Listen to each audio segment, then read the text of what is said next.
Hello, in today's video I'm going over believability, which is pretty far up there in top important things in writing.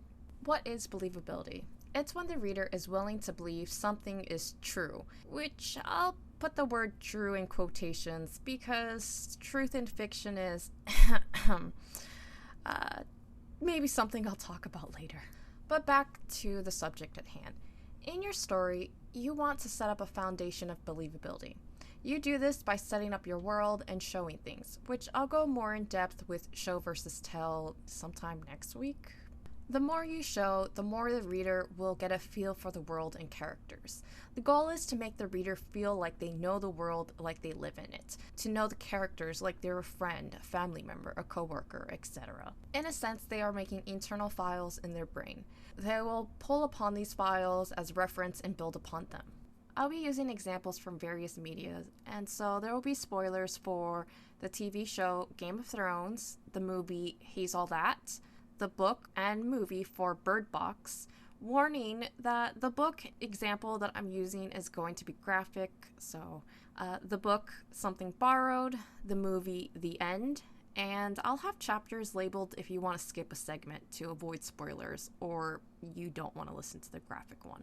Alright, first example. The TV show Game of Thrones. After 7 whole seasons of getting to know Daenerys Targaryen, to have an ending where she's just batshit crazy, murdering innocent people, and planning to cleanse the world by turning it all into ash. The reason why people hated the ending is because the change of her going crazy was too sudden. It didn't align with what the audience knew of her. It wasn't believable. It didn't match anything that was in their mental file. And guess what? This mismatch also broke immersion. For the example of He's All That, the main character, Pageant, just made her boyfriend some dessert, and she had her friends following and recording her as she was about to give her boyfriend this homemade dessert. She walks into the trailer and sees him with another woman. Naturally, she starts yelling at him, throwing pieces of the dessert, and the whole thing was streamed. And Pageant looks at the camera and because she was crying, she has a snot bubble coming out of her nose, which, again, was live streamed. The next day, she's losing followers and she's being made fun of because of the snot bubble. I had to pause the movie at this moment. Immersion was broken for me because I could not possibly believe that people would just ignore the fact that her boyfriend was cheating and then only focus on the snot bubble. Like, seriously, no one was taking her side. I don't know. I felt like that was too unbelievable that everyone overlooked the boyfriend cheating and no one was on her side. That example might have been something that broke believability for me only, but another one that's more likely for others, same movie, He's All That, was when Cameron was getting in a fight with Pageant's ex-boyfriend. Cameron had martial arts skills, which was never shown that he actually practiced martial arts or took any classes. The only thing that was stated was how he watched a bunch of martial art movies, and so him knowing how to fight didn't match anything that was on the file for him. Thus, it was unbelievable and, you guessed it, broke immersion. So on to Bird Box, the book. This example, as I stated earlier, is a bit graphic, so if you want to skip this segment, go for it. There's a scene in the book where Olympia, she just gave birth, and Mallory manages to get the baby. And Olympia then gets the umbilical cord and uses it like rope, jumps out the attic, and then you hear her body thumping against the house. Knowing that an umbilical cord is mostly made of connective tissues, and with a simple search, I was able to find out that at most, it can withstand 24 pounds. And there's no way a full-grown adult, even if she was malnourished, would weigh 24 pounds or less. So, the idea that, an umbilical cord is as strong as rope and can hold a full-grown person, no. So moving on to a book called Something Borrowed. The story is told in first-person point of view through the main character, Rachel. It is about Rachel, who is having an affair with her best friend's fiance. His name is Dex. Throughout the whole book, anytime they are alone, they're having sex. Not once do they have a talk about the future. Rachel's too scared, and Dex never brings it up. And there are times when you see Dex put his fiancée, Darcy, first. So when Rachel was saying they're in love, he's going to leave Darcy, and I'm left thinking, you're delusional. He's just using you for sex, and you're turning into one of those women who thinks the husband's going to leave his wife, which they almost never do. At the end of the book, he does leave Darcy, and Rachel was right all along. Happy ending, right? No, I was pissed off. It didn't match anything that was on file. Immersion was broken, obviously, because I put the book down to scream. The main reason why I think this book failed is because Dex's side was never shown. I didn't see him struggling between handling two relationships. I didn't see it eating away at him. I didn't see his attempts to leave Darcy. And of course I wouldn't, because the story is told in first-person point of view, from Rachel's perspective. I think the book could have been better if it was in dual POV or maybe third-person on me. At least this way, again, it wouldn't have seemed like some delusional woman that, thinks this guy that's using her for sex actually loves her. But, the author had to confirm, no, she was right. She was right. Which I call bullshit on, because that is not what was shown.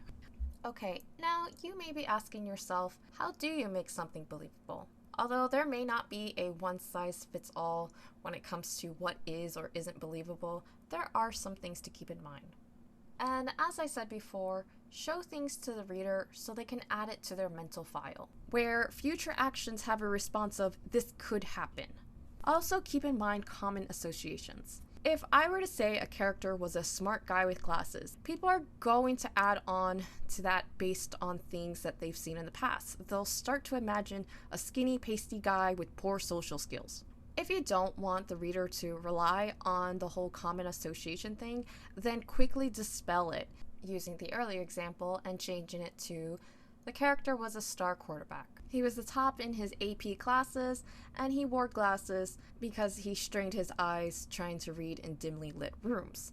Obviously, you have a different image of the character in your head as opposed to just some smart guy with glasses.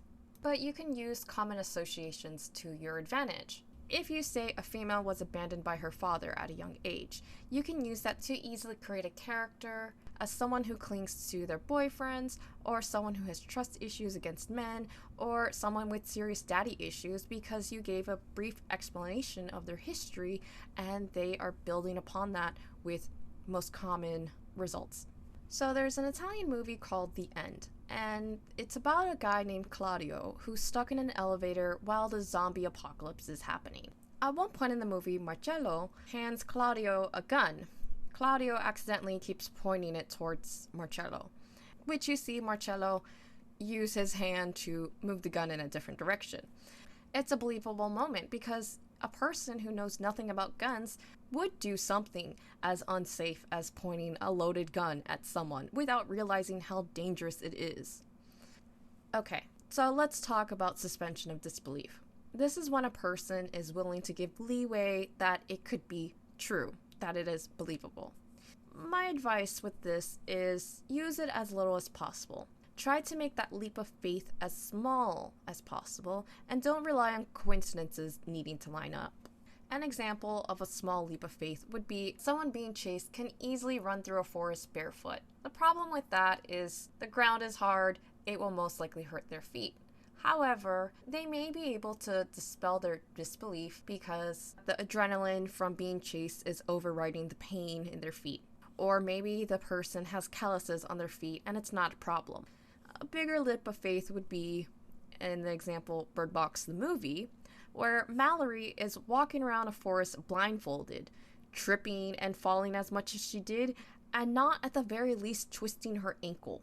An example of too many coincidences needing to line up is, I'm going back to Game of Thrones, the TV show, Arya killing the Night King. If you listen to the behind the scenes, you'll learn that the Night King was only able to be killed if 1. He was near a certain kind of tree, 2. The weapon was Valyrian steel, and 3. He was stabbed in the place where he had obsidian glass placed, which happened to be his heart.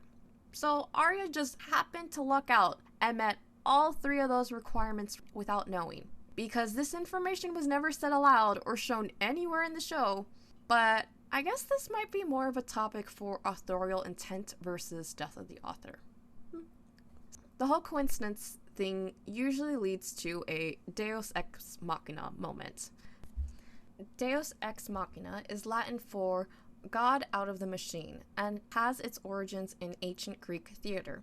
It denotes scenes in which a crane, machine, was used to lower actors or statues playing a god or gods, Deus, onto the stage to set things right, usually near the end of a play. According to Merriam Dictionary, a person or thing, as in fiction or drama, that appears or is introduced suddenly and unexpectedly and provides a contrived solution to an apparently insoluble difficulty. Ever seen or read something where a character is in trouble and then suddenly, out of nowhere, they are saved? Well, Deus Ex Machina. I'll make a video about setup and payoff later to help you not have a Deus Ex Machina moment. And I think that about covers everything I wanted to say on believability. Thank you for taking the time to listen to my video. I hope it was helpful. Don't forget to wear sunscreen, and I hope to see you again. Bye for now.